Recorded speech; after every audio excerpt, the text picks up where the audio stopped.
Olá, meus amigos, muito bom dia. 7 de janeiro de 2022, finalmente chegou o ano 2022, né? Tive fora aí no final do ano, volto aqui com vocês, estava com saudade. Espero que esteja tudo bem aí com vocês todos, tenham passado um ano com saúde, né? Que Deus tenha derramado todas as bênçãos aí nos lares e nas famílias de vocês. Mas, pessoal, fiz uma experiência que eu quero relatar aqui para vocês, é importante. Passei a virada do ano num local sem televisão, sem telefone, sem internet, com um grupo de pessoas só conversando, comendo, né, que a gente engordou. Eu mesmo engordei uns 3 quilos nessa brincadeira aí. Comendo e contando histórias, conversando, uma coisa que remeteu aos tempos da casa dos avós, né, das reuniões de final de semana, coisa muito gostosa e desintoxicante, porque a gente fica conectado 24 horas por dia e acaba esquecendo da essência das coisas, né? Do toque, da proximidade das pessoas, do carinho, do contato. E, inclusive, isso é uma das armas, né, que a esquerda tem usado nesse processo de pandemia, de instauração de caos, de pânico, de terror, né, nos afastando uns dos outros para que a gente se sinta sozinho. Foi uma experiência muito legal, aconselho, viu, pessoal? De vez em quando vocês façam o mesmo, todo mundo faça isso, dê uma desintoxicada aí, ficar longe do telefone um dia, dois, não vai morrer por causa disso não, e é bom, a gente volta a pensar em algumas coisas, acho que movimenta uma parte do cérebro diferente, né? Uma parte que não tá mais tão sendo utilizada. Vamos lá, saudade de vocês, vamos falar um pouquinho, não do assunto da semana, porque passou alguns dias, mas dos assuntos mais importantes, né? O nosso presidente Jair Bolsonaro deu um susto de novo, mas graças a Deus ontem já teve alta, né? Ficou internado, deu aí um pepininho aí naquela questão da facada que ele tomou. Muita gente desejando a morte abertamente do presidente, numa demonstração clara, pessoal, que é o que a gente vem dizendo aqui, que nós temos dois pesos, duas medidas no nosso país, né? É uma coisa fora do comum. Você pegar, por exemplo, ver um Zé de Abreu do PT, né? Aquele lixo, né? Escrever abertamente nas redes sociais que o FDP do presidente, que ele queria vê-lo explodindo, eu vou falar a palavra aqui, em merda, né? O nosso presidente, aquele que foi eleito por nós, o representante, a instituição presidente da República, né? De forma aberta, sem nada acontecer. Se ele tivesse falado isso, por exemplo, do Alexandre de Moraes, certamente ele estava preso hoje, né? Mas enfim, veio o Zé de Abreu, a revista Isto É, dizendo que essa internação dele, essas dores no abdômen são mentirosas, não são de verdade. O blog do Noblar, por exemplo, publicando a foto dele na cama com um desenho como se ele estivesse num caixão morto, de olhos cerrados com flores, né, no enterro. A CNN, né, falando que ele testou positivo para Covid, depois conserta, diz que testou negativo. Gente dizendo, inúmeras pessoas, né, nas redes, dizendo que o médico que o tratou veio num avião da FAB, pago pela FAB. Bom, gente, eu vou dizer uma coisa para vocês, se fosse para salvar a vida do presidente, ele é avião da FAB, qual é o problema? Ele é o presidente da República, né? Ele não é uma pessoa comum como nós, ele é o presidente, ele representa uma instituição. Vários memes, né? Coisa desagradável, gente desejando a morte dele abertamente, xingando. Então, isso demonstra realmente que existem dois pesos, duas medidas, né? O judiciário se comporta com relação a isso de uma forma muito parcial, né? Muito, quando é contra o Bolsonaro ou o pessoal de direita, pode tudo. E contra os que não são de direita, os de esquerda, não pode nada. Isso está claro para a gente. Você que não acordou ainda, precisa começar a criticar internamente esse tipo de coisa. Falar, não, peraí, tem alguma coisa errada realmente. Né? O Parada fala, outros também falam, a gente tem, né, conversado isso há muito tempo. A gente precisa acordar, tem alguma coisa errada, a gente está sendo conduzido, você está sendo conduzido. A própria família Bolsonaro, o Flávio, se não me engano, aí no Pingos nos Is essa semana, explicou que foram abertas inúmeras ações judiciais no sentido de proteger o presidente ou de averiguar esse tipo de conduta, né, de fake news contra ele, ou até mesmo de discurso de ódio. O judiciário não responde a nenhuma das ações, não toma nenhuma iniciativa, não toma nenhuma atitude. Então isso realmente demonstra que tem alguma coisa errada, né? Agora, na saída do hospital, ele fez uma coletiva de imprensa, onde também só apareceu a TV Jovem Pan e a Band News. As outras televisões, a Globo, né, nem foi lá, nem noticiou, quer dizer, como se não fosse nada importante. O presidente da República, né, está saindo de um hospital onde supostamente ele tinha um risco de vida. Quando eles fazem isso, eles estão, na verdade, esfregando na sua cara e na minha, e do povo brasileiro todo, viu, pessoal? Não é só de esquerda, não é só de direita ou de esquerda, não. É no povo todo, que na verdade eles querem tomar conta, né, desse processo todo e manipular as pessoas, seja de direita ou seja de esquerda. A ideia da grande mídia e desses que estão atentando contra a liberdade de qualquer um é manipular a todos, independente da sua linha ideológica. Mas enfim, o mais importante é que voltou à tona um assunto que nós chegamos a falar aí no final do ano, num outro vídeo nosso, não sei se vocês se lembram disso, que é o caso Adélio, né? Foi quebrado agora o sigilo lá do Zanoni, do advogado, sigilo bancário, lembra que eu falei isso para vocês no outro vídeo, sigilo bancário, sigilo telefônico. Com isso vai se descobrir quem pagou, para quem ligou, como é que foi, tem muita coisa aí, o presidente já adiantou, eu tinha dito isso também, ele sabe de mais coisas, né? Ele não vem falar. Mas ele adiantou que tem gente grande envolvida, vai aparecer gente grande envolvida na tentativa de homicídio à pessoa dele, né? Vamos esperar, ansiosos, eu estou super curioso, você também deve estar, mas nós vamos ter aí repercussão pesada desse assunto aí durante o transcorrer dos próximos meses, tá?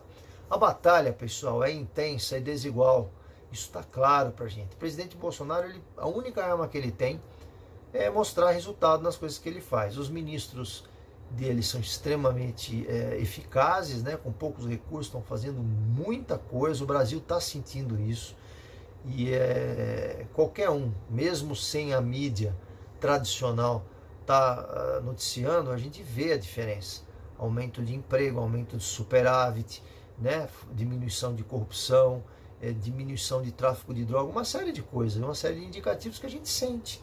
Ah, mas tem ainda um monte de problemas decorrentes da pandemia. Sim, o Brasil, comparativamente aos outros países, se saiu muito bem nessa pandemia, né? Isso é uma visão minha, né, pessoal?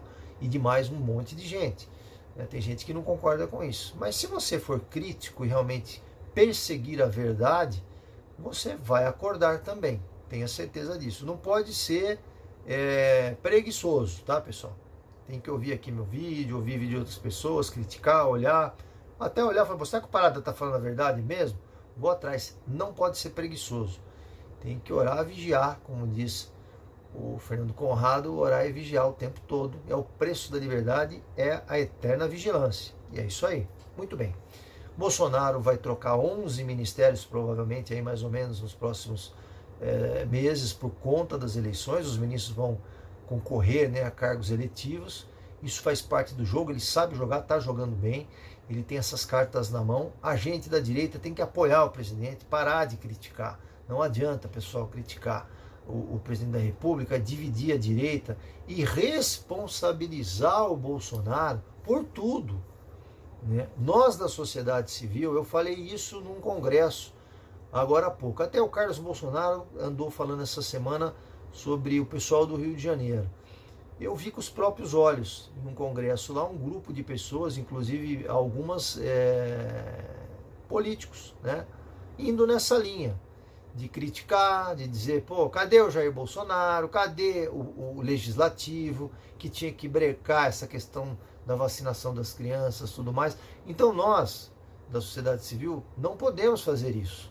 Nos colocar numa situação, numa condição de vulneráveis, né, de incapazes, 100% incapazes de fazer qualquer coisa, e jogar a responsabilidade, ficar nas nossas casas, ou jogar a responsabilidade em cima do presidente e dos deputados, de tudo.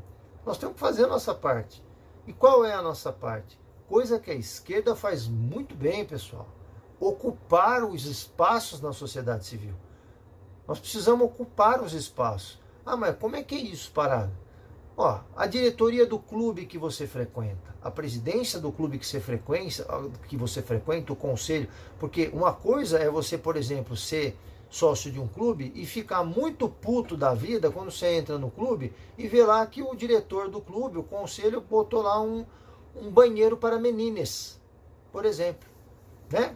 um banheiro, ou permite que uma pessoa que se sinta menina, ainda que sendo um homem, né, vá tomar banho num vestiário feminino, junto com a sua filha de 8 anos de idade, ou de 11 anos de idade. Aí você fica puto da vida, entra no clube, fica possesso, vai brigar com todo mundo. Agora, você não se candidata a diretor, a conselheiro, você não participa, você não ocupa o espaço. Esses espaços estão ocupados pela esquerda, pessoal. Essa discussão agora em cima de vacinação, vou sair um pouquinho do tema aqui, né? Essa discussão em cima da questão da obrigatoriedade eu não vou chamar desse nome, eu vou dizer da imunização, tá? A obrigatoriedade da imunização em crianças de 5 a 11 anos, algumas pessoas vão exercer essa obrigatoriedade como, não, se não tiver, não vai para a escola. Não vai para a escola, aí o pai diz, eu não vou vacinar. Então o seu filho não vai para a escola e agora está vindo a seguinte questão. O conselho tutelar vai te processar, né? Eu vi isso no Rio de Janeiro. Vai processar então o pai, porque o pai, olha a inversão, pessoal. O pai então está não permitindo que a criança estude, né? Veja, o Estado obriga o pai, contra a sua vontade, a imunizar o seu filho de 7 anos, vamos botar essa idade. E como ele não imuniza, o Estado não permite que esta criança vá à escola, ela não vai ter acesso à educação, então o pai está infringindo o Estatuto da Criança e Adolescente, porque a criança não está recebendo educação, a culpa é do pai, então vamos processar o pai, vamos tirar o poder pátrio do pai. Olha o poste mijando no cachorro. Quem está impedindo a criança de estudar é o Estado. Porque a liberdade de ser imunizado ou não, porque é um experimento, isso é constitucional, é uma garantia fundamental. Então o pessoal inverte tudo. Só que você, sociedade civil, não adianta falar, não, mas o Bolsonaro tem que fazer alguma coisa. Você tem que ser conselheiro tutelar. Quando tem eleição para conselheiro tutelar, a esquerda enche ônibus e ônibus e ônibus e elege praticamente todos os conselheiros. Dificilmente a gente vê um conselheiro conservador. Aqui na minha cidade, em Campinas, a gente chegou a ter. Mas é difícil, é a minoria. Os conselhos de educação, quando a gente fala de implantação de escola cívico-militar, né, os pais dos alunos, aqui no caso de Campinas, por exemplo, os pais dos alunos todos, sem exceção, assinaram a favor. O Ministério Público veio e disse o seguinte, olha, a assinatura do pai não interessa, tem que ter a assinatura do conselho, 3 conselhos de educação, conselho da criança, adolescente, da cidade. Os conselhos estão na mão da esquerda, esses conselhos votaram contra, não vai ter escola e acabou.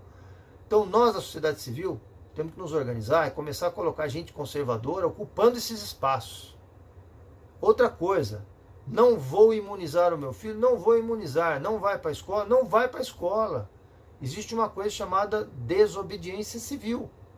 A desobediência civil organizada, ela é um poder político.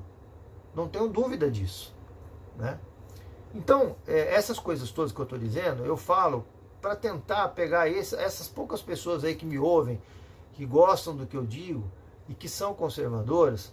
Não vamos dividir, pessoal. Agora o momento é de união. Não adianta dividir. Nós temos que apoiar o presidente.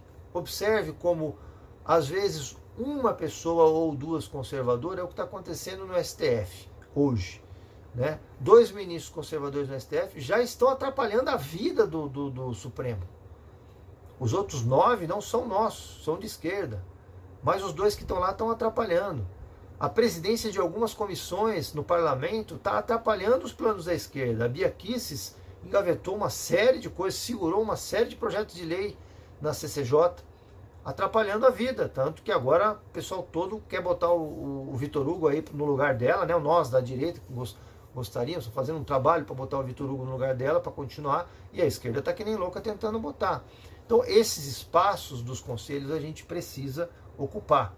A esquerda tem um discurso, pessoal, baseado num negócio chamado centralismo democrático, né? Tudo, a tendência é colocar conselhos. E aí esses conselhos, a gente tem a impressão de que eles têm legitimidade, porque eles são, vamos dizer assim, votados, as pessoas são votadas, colocadas lá, e aí indiretamente elas decidem pela gente. O problema é que é todo mundo de esquerda, que o processo não é um processo aberto e transparente, como uma eleição, por exemplo, para presidente, que você é obrigado a ir e vai votar, né? Um conselho de educação da sua cidade, você não sabe nem quantas pessoas tem, quando que vota, como que vota, o que que precisa. Eles botam pessoas, tem lá, vamos supor, um conselho com 10 pessoas. Se 8 pessoas pensarem preto, 2 pensarem branco, mas essas 2 forem os líderes e ficar decidido que é branco, no centralismo democrático, que é um método aí de Lenin, né, marxista, no centralismo democrático, os 10, uma vez decidido que vai ser branco, os 10 vão falar que é branco e acabou, não interessa. Então não tem liberdade porcaria nenhuma, não tem democracia porcaria nenhuma. Isso é conversa para boi dormir, entendeu? A gente tem que entender isso, ocupar espaço e parar de brigar. Falei muito, né, pessoal? Falei demais. Só quero dizer que crítica ao Bolsonaro neste ano não vai ajudar a direita em hipótese nenhuma. Nós temos que nos unir, tá? Outra coisa, lá em Rondônia, por exemplo, foi proibido a questão da linguagem neutra. No Mato Grosso do Sul também foi proibido. O STF foi lá e derrubou. Paciência, né? Por outro lado, né, a questão que eu acabei de falar aqui, a Bia Kicis também segurou coisas. O Senado brecou, por exemplo, a privatização dos Correios. Também na CCJ muita coisa foi brecada. Então, essa guerra no parlamento, ela existe. E quanto mais pessoas parlamentares de direita a gente conseguir eleger, e mais ministros do STF a gente conseguir eleger, mais essa guerra vai ficando equilibrada. E a gente vai ganhando espaço. É preciso mais um mandato do presidente Bolsonaro. Nós todos temos que nos unir nesse sentido. É preciso mais 4 anos de um conservador, e ele é o único, a única opção não comunista no país. Mais 4 anos para a gente poder consolidar tudo isso. Questão da imunização, que eu acabei de falar, né? Quando a gente começa essa bagunça, essa instabilidade toda que foi gerada aí política no nosso país, você perde parâmetros, né? Essa questão da imunização, por exemplo, em crianças de 5 a 11 anos, gente, para pensar, volta 5 anos atrás. Um detalhe, tá? Há 5 anos atrás, o Bill Gates já falava, isso está documentado, que ia ter pandemia, tá? Olha que curioso. 2015 ele já falava de pandemia. Você lá em 2015, se alguém chegasse para você e falasse assim, eu vou obrigar você a injetar no seu filho uma droga experimental, você não vai ter condição de dizer não, você vai ser obrigado, eu, Estado. Você aceitaria uma coisa dessa? Jamais. Jamais se aceitaria uma coisa dessa. Agora, hoje, com outra roupagem, já por conta do pânico, do terror, da solidão, né, do desespero a que você foi exposto, você já aceita isso. Tem muita gente que está aceitando abrir mão da liberdade e está tratando quem defende a liberdade como criminoso. Então, o cara que defende, por exemplo, o discurso de que as pessoas deveriam ter a liberdade de escolher se querem ser imunizadas ou não, ele hoje é tido como um criminoso. Como também, se você discutir alguns assuntos relativos a urnas eletrônicas, por exemplo, você vai ser taxado também como criminoso, vai ser preso, né? Então, essa questão de questionar se o pai tem autoridade ou não, isso aí não seria nem pensado há muitos anos atrás. Hoje está totalmente flexibilizado. Tanto que até algumas pessoas, tipo Randolph e Renan, ainda criticam e condenam o governo que está demorando demais para enfiar a agulha nessas crianças. Não tem que parar para pensar nada não, ninguém tem que ouvir, ninguém que seja contra, não existe. Não é para ter prudência. Não é para ter prudência neste momento. Tá certo? Nós estamos desesperados, pânico, terror. Enfia a agulha e injeta, é isso aí. Ponto final. Então esse método, pessoal, que estimula o caos, né, ele precisa ter crise política, crise financeira, crise institucional, crise econômica. Isso está sendo falado. Nós dissemos no passado aí, vai ter lockdown de novo, carnaval, tudo tá aí, pessoal. O discurso que tá, se vocês observarem, nós vamos indo para um lockdown de novo, daqui a pouco. Vocês podem escrever isso que eu estou falando aí. Só se a sociedade civil realmente bater o pé, a sociedade civil brasileira bater o pé e não deixar acontecer, porque nós estamos indo, o discurso é exatamente o mesmo de 2009. O número de mortes está aumentando, vocês estão vendo aí. Está aumentando a internação, os hospitais estão super lotados, né? O Bill Gates, o mesmo que falou que ia ter pandemia, acabou de falar essa semana aí que nós vamos passar agora provavelmente pelo pior momento com essa história da Ômicron, pior momento da pandemia. Mortes, né? Já começou a primeira morte, a segunda, o culto à morte voltou novamente. Agora nós temos várias variantes aí, um monte. Tem a Ihu, a nova agora da França, foi descoberta essa semana. Então eles vão empurrando tudo isso para dentro da sua goela. Tem a Flurona, juntou a H3N3 com a Corona, virou um mega não sei o quê. Pessoal, tudo isso aí vai caminhar para um discurso de lockdown, né? Quando na verdade está claro para o mundo que a gente tem que conviver com esse vírus aí, acabou, não tem mais o que fazer, né? Apesar de muita gente aceitar a perda de liberdade. A questão relativa a essa coisa da vacinação, vocês observam o método também da imprensa, quando alguns médicos começam a se colocar contra, imediatamente, pessoal, eles são desacreditados, né? E paralelamente a isso, né, o Dória agora obrigou os servidores, cadê? O concurso público também não existe mais, o pessoal, estabilidade, nada disso. Dória chega e fala, ó, tem que ser imunizado, senão você perde os seus, vai ser exonerado do concurso. Acabou, tem que ser. Então, umas coisas, uns absurdos, né? Para terminar, você que é de Campinas aqui, você ficou feliz aí com o Ano Novo? Nosso prefeito? Bacana, né, pessoal? A gente previu tudo isso aí, vocês lembram, né? Vocês lembram disso? Falei, ó, vai ter questão da vacinação, não vai ter passaporte. Aconteceu, a prefeitura vem se posicionar dizendo, não, não posso fazer nada, porque a lei é estadual, porque o Dória, porque blá blá blá. E meteram aí controle, passaporte nos eventos públicos, tudo mais. Forma branda, mas meteram. Vai vir lockdown aí, tá? Isso aí vocês podem ter certeza. Aí, fora o método socialista de governar, né? IPTU mais caro, taxas e coisas aqui administrativas, serviços da prefeitura mais caros, água mais cara, né? Da ordem de 11%, aí subiu tudo. Tarifa de ônibus, pessoal, imagina que Campinas ia perder, né, o título da maior, ou da uma das maiores preços de ônibus maiores do Brasil, com os piores ônibus do Brasil, né? De jeito nenhum, sobe para 5,15. Ficou feliz, pessoal, com o prefeito que a gente elegeu, né, que a cidade elegeu? Então, olha, é um governo fraco aqui em Campinas, tímido, vazio, completamente vazio. Você vê que não aconteceu nada de importante nesse tempo todo aí. E infelizmente é isso que nós temos para a semana. Vou de leve.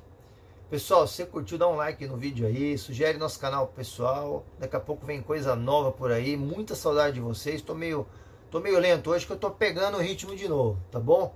Um beijo no coração, fiquem com Deus, um bom final de semana.